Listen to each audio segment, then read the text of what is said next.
After checking the scene and the person, making sure everything is safe, the first step is to open the airway with the person lying on their back and tilt the head back slightly to lift the chin. Step 2 is to listen for breathing. If you hear none, then you should go ahead and perform CPR.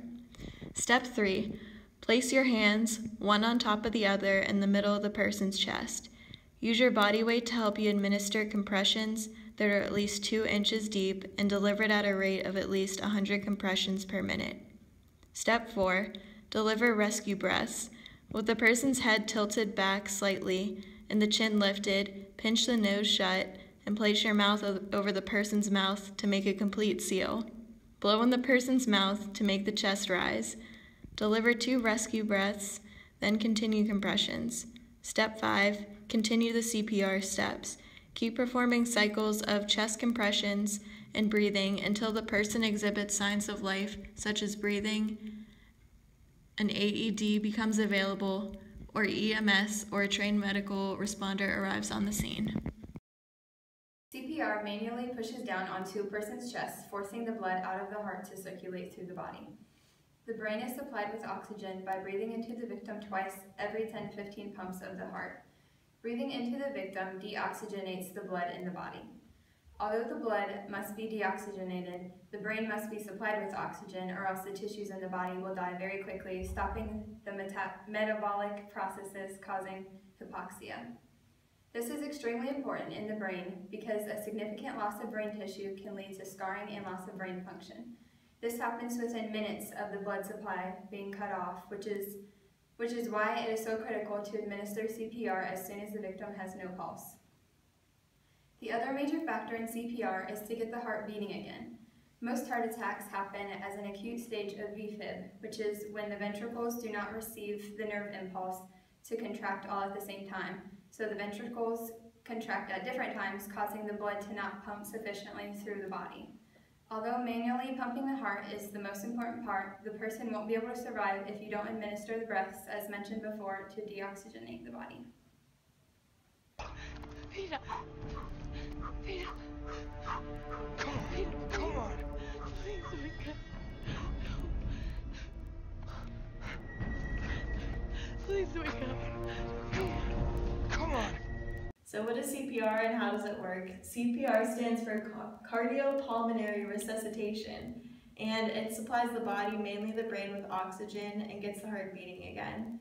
In the clip you just watched from the Hunger Games, CPR is administered correctly. Peter, no!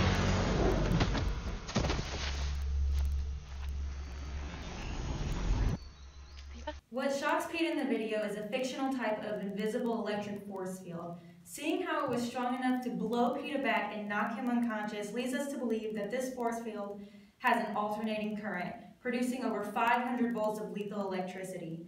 This alternating current is the same kind found in almost all homes, and it's what we use every day to power our appliances and lights.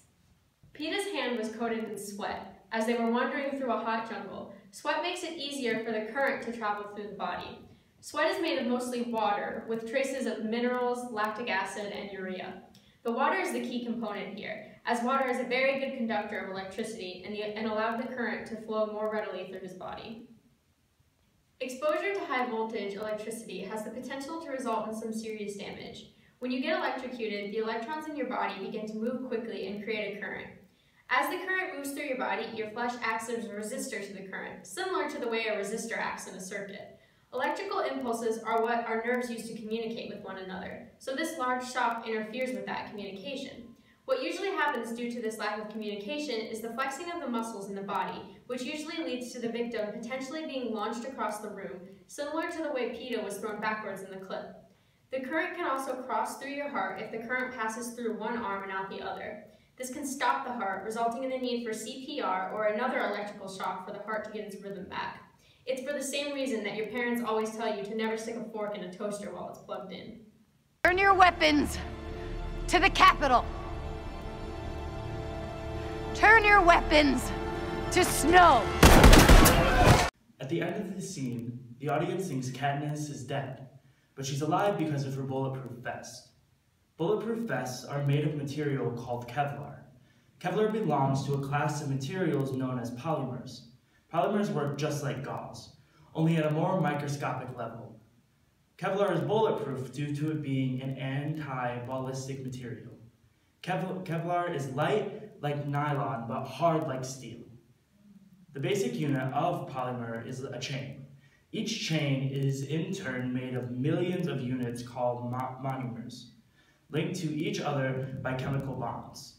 In Kevlar, the monomers are not only linked within their own chains, but also cross-linked to monomers in other chains.